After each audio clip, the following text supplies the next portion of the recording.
అస్సలాముఅలైకుం students. ఇప్పుడు మనము 7వ తరగతి ఆనందం అనే పాఠం గురించి చూద్దాం. మనం ముందు వీడియోలో ఆనందం పాఠం కొద్దిగా లెసన్ చూసాము. ఇప్పుడు ఈ వీడియోలో మిగిలిన లెసన్ని ఈ వీడియోలో చూద్దాం. మనం లెసన్ పేరు ఆనందం. ఆశ్రమంలో ఉన్న వృద్ధులను గురించి చిన్నపిల్లలు తీసుకుంటున్న శ్రద్ధకు వాళ్ళ ముఖాల్లో సంతోషం కనిపించింది. పిల్లలకు వాళ్ళందరూ కృతజ్ఞతలు చెప్పారు. వీళ్ళు ముగ్గురు అక్కడే వాళ్ళతో పాటు కూర్చొని కబుర్లు చెప్పారు. వాళ్ళల్లో కొంతమంది మాట్లాడకుండా కూర్చొని ఉన్నారు. మరికొంతమంది తమ బాధను దాచుకునేందుకు వాళ్ళతో మాట్లాడుతూ పిల్లలు ఎక్కడుంటున్నారో ఎక్కడ చదువుకుంటున్నారో అడిగి తెలుసుకున్నారు. ఎవరికి ఆశ్రమంలో భోజనానికి ఉండిపోమ్మని వాళ్ళు పిల్లలను బలవంత పెట్టారు. కానీ సుశీల్ వినయంగా ఇంట్లో మా అమ్మ మా కోసం ఎదురు చూస్తుంటుంది అని చెప్పాడు. ఆశ్రమం అంటే ఓల్డ్ ఏజ్ హోమ్, అంటే వృద్ధులు అంటే బుడ్డేజినే బడే ఆద్మియా. శ్రద్ధ बोले तो इंटरेस्ट, कृतज्ञतलु बोले तो शुक्रिया अदा करना, कबूर्लू बोले तो बैठ को बातें करना,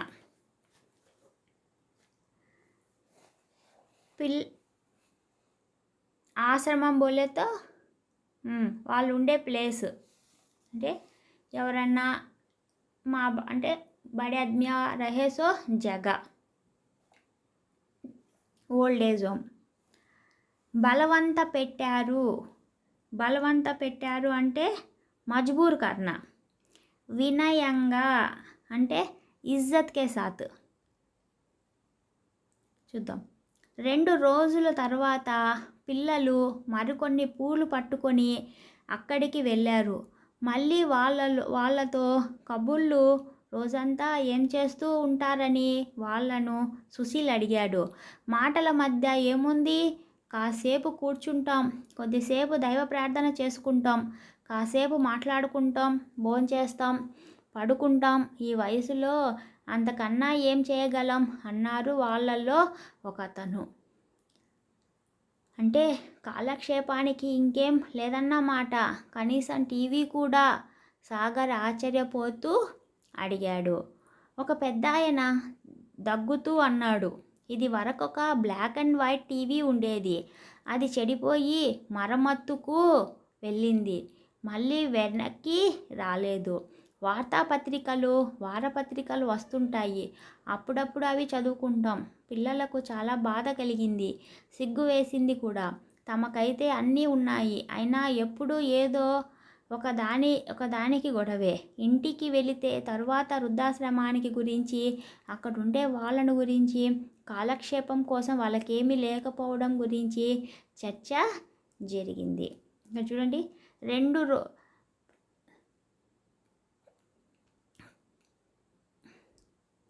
మాటల మధ్య ఏముంది, కాసేపు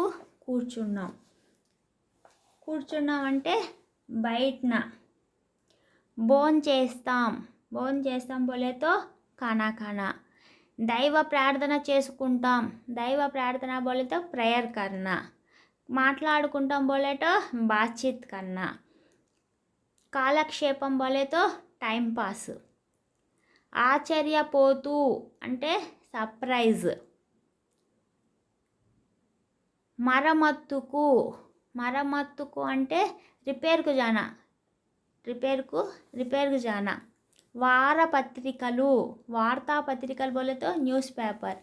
వారపత్రికలు बोले तो మ్యాగజైన్స్.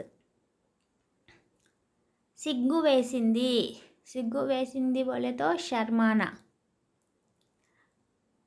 ఇప్పుడు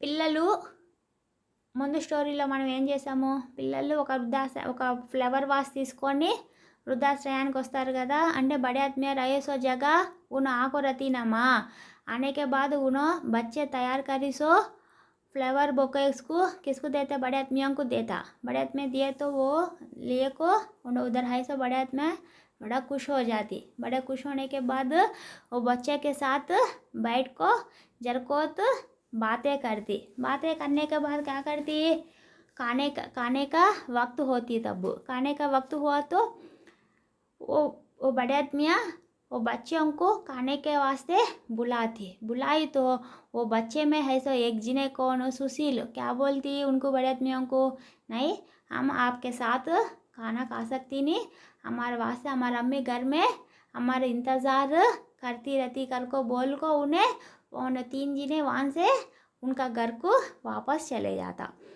फिर बाद में क्या होता, फिर एक दिन फिर वो ओल्ड एज होम को 3 बच्चे फिर और एक दिन वो ओल्ड एज होम को आए तो क्या होता, उधर वो बुढ़े उधर है सो बड़े आदमियों को पूछते क्या कर को आप इधर दिन कैसा गुजरती कर को, तर आप इधर एक एक दिन कैसा गुजरती कर को बोले तो उन्हें बड़े आदमियाँ क्या बोलती, हम क्या क्या करती इधर, ज़रा देर बैठती, ज़रा देर बातें करती, ज़रा देर प्रेयर कर लेती, ज़रा देर न्यूज़पेपर वैसा मैगज़ीन आए तो वो पढ़ लेती, ज़रा को सो जाती कर को बोलती। उनमें है सो सागर वो बच्चा क्या बोलता, आप कने देखने के लिए टीवी तक नहीं है क्या कर को बोलता।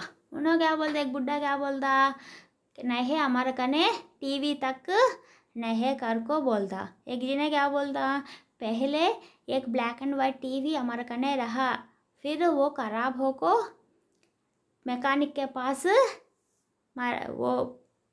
वो रिपेयर कराने मैकेनिक के पास ले गया घर को बोलता। ये पूरा सुनकर बच्चों को अफसोस होता, हमारे कने तो इतनी चीज़ें हैं ना घर में खेलने के लिए, मगर उन कने तो एक चीज़ एक टीवी तक उन कने नहीं ना कर को सोच में पड़ जाता बच्चे। వాళ్ళ కోసము ఒక టీవీ కానీ రేడియో కానీ ఇస్తే బాగుంటుంది అన్నాడు సాగర్. మనం దాచుకున్న డబ్బులన్నీ పెట్టినా అలాంటిది ఏదీ కొనలేం అంది సునీత. మనం చేయగలిగిందల్లా మన డబ్బులతో ఒక సినిమాకో మరొక దానికో కొన్ని టికెట్లు కొనివ్వగలం అంతే. సునీత సాగర్ ఒకసారి అడిగారు, ఏమనుకుంటున్నావు మనసులో నువ్వు అని. సుశీల్ మెరిసే కళ్ళతో అన్నాడు, మీకు తెలుసుగా మన స్కూల్ నాటకాల్లో నటించిన అనుభవం మన ముగ్గురికి బాగా ఉంది. మనం వాళ్ళ కోసం ఉచితంగా ఓ ప్రదర్శన ఇస్తే కనీసం వాళ్ళను ఆనందపరిచినట్టు అవుతుందిగా. సాగర్ సరేనన్నాడు. కానీ సునీతకు ఈ ఆలోచన నచ్చలేదు. కేవలం ముగ్గురితోనే ప్రదర్శన ఏమంతా బాగుండదు, తప్పనిసరిగా ఇంకా కొంతమంది కావాలి.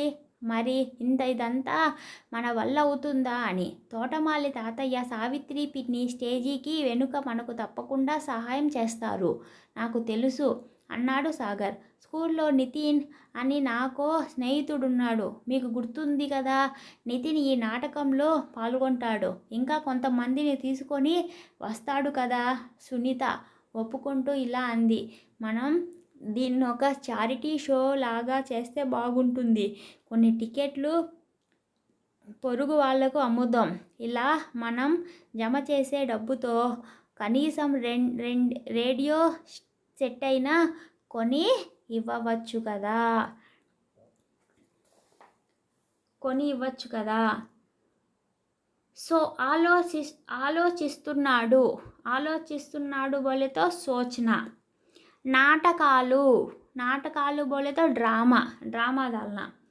అనుభవం బోలేతో एक्सपीरियंस.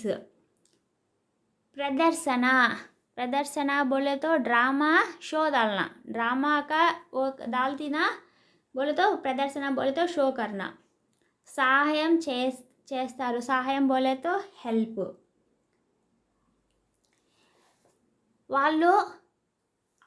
వాళ్ళు ఏం చేస్తారో वो बच्चे वो बड़े आदमी के वास्ते क्या कि एक करना कर को सोचने लगता. उनकने तो पैसे रहता नहीं, क्या तो भी मोल को क्या तो रेडियो तक तो उनको मोल को देंगे घर को उनका ने बच्चे का ने पैसे तो रहता नहीं। उसका वास्ते बच्चे क्या सोचती, बच्चे एक ड्रामा डाल को उसको टिकट, वो ड्रामा देखने के वास्ते टिकट रखो, वो ड्रामा डाले तो पैसे आती ना, वो पैसे से एक टीवी तक तो मोल को वो बड़े आदमियों को देंगे कर को बच्चे सोचने लगता। అంతే వెంటనే సాగర్ నితిన్ ఇంటికి వెళ్ళాడు. మరో 2 గంటలకల్లా సాగర్ నవ్వుతూ తుల్లుతూ గర్వంగా ఇంటికొచ్చి నితిన్ సాయంత్రమే తన పిన్ని 2 కూతుళ్లతో పాటు వాళ్ళ ఇంటికి వస్తున్నాడని ప్రకటించారు. ఇంకా చేయవలసింది చాలా ఉంది, మరి టిక్కెట్లు అక్కడ ప్రింట్ చేద్దాం సునీత అడిగింది. ప్రింట్ చేయవలసిన పని లేదు, మనకు తెలిసిన వాళ్ళని ఇరుగు పొరుగు వాళ్ళని ప్రదర్శనకు రమ్మందాం, తనకు తోచిన విరాళం ఇమ్మని అడుగుదాం అంతే సుశీల్ విడమరచి చెప్పాడు. మరి ప్రదర్శనకు చోటు ఎక్కడుంది? రుద్రాశ్రమం ఉన్నది పెద్ద ఆవరణలో కదా, దాని పక్కనే ఆట స్థలం ఉంది అక్కడ. ఈ ఆలోచన అందరికీ నచ్చింది. సాయంత్రం నితిన్ తన చెల్లెలు తమన్న వీణలతో కలిసి రాగానే నాటకం వేయాలని చర్చించుకోవడం మొదలుపెట్టారు. నితిన్ తెచ్చిన పుస్తకాల్లో వెతికి గుస్వం అనే హాస్య నాటకాన్ని ఎంపిక చేసుకున్నారు. సుశీల్ ఆ రోజు రాత్రి మరుసటి రోజు పగలంతా కదలకుండా కూర్చొని నాటక సంభాషణలు రాశారు. మిగతా వాళ్ళు ఇంటింటికి వాళ్ళ ఆహ్వానించి విరాళాలు సేకరించారు. అలా వాళ్ళంతా కొంత మొత్తంని పోగు చేయగలిగారు. నాటకం వేయాలని చర్చించుకోవడం మొదలుపెట్టారు నితిన్, సుశీల్. ఆ రోజు రాత్రి మరుసటి రోజు పగలంతా కదలకుండా కూర్చొని నాటక సంభాషణలు.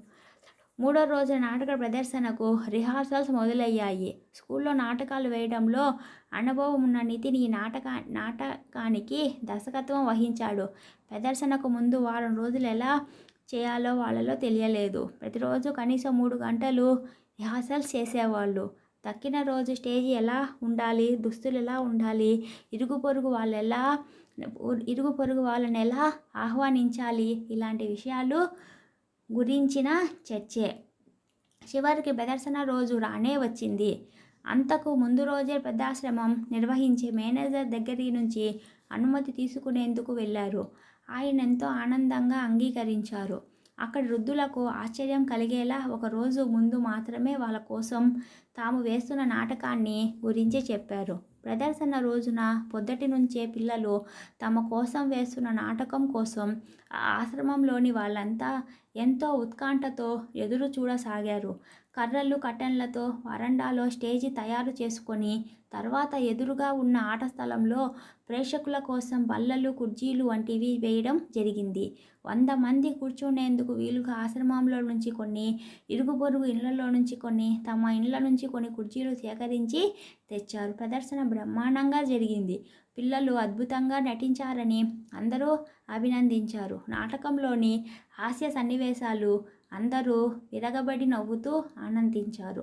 నాటక ప్రదర్శన తరువాత తాము 800 రూపాయలు విరాళాల ద్వారా సేకరించామని, దానికి తాము పొదుపు చేసిన దాచుకున్న డబ్బులు కలిపి రేడియోతో పాటు ఒక టేప్ రికార్డర్ కూడా వృద్ధాశ్రమానికి కొని ఇవ్వగలుగుతున్నామని సుశీల్ ప్రకటించారు.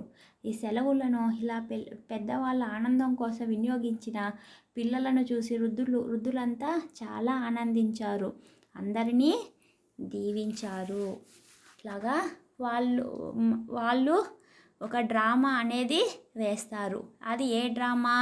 హాస్య ड्रामा। वो बच्चे एक ड्रामा डाल को उसको टिकट, वो ड्रामा देखने का वास्ते 500 वालों को टिकट रखो, वो ड्रामा डाले 500 पैसे से एक रेडियो भी, एक टेबल रिकॉर्डर मोल को वो बड़े आदमियों को गिफ्ट में दिया। अब ये छुट्टियाँ पूरा कैसा गुजर गया?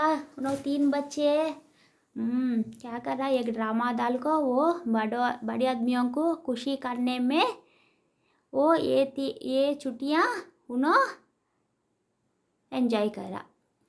ये छुट्टियों में क्या करा? उन्होंने एक बड़े आदमियों को खुश करने का सीख लिया। తర్వాత వీడియోలో మనము ఆన్లైన్లో ఈ లెసన్ ఎక్స్ప్లెయిన్ చూద్దాం.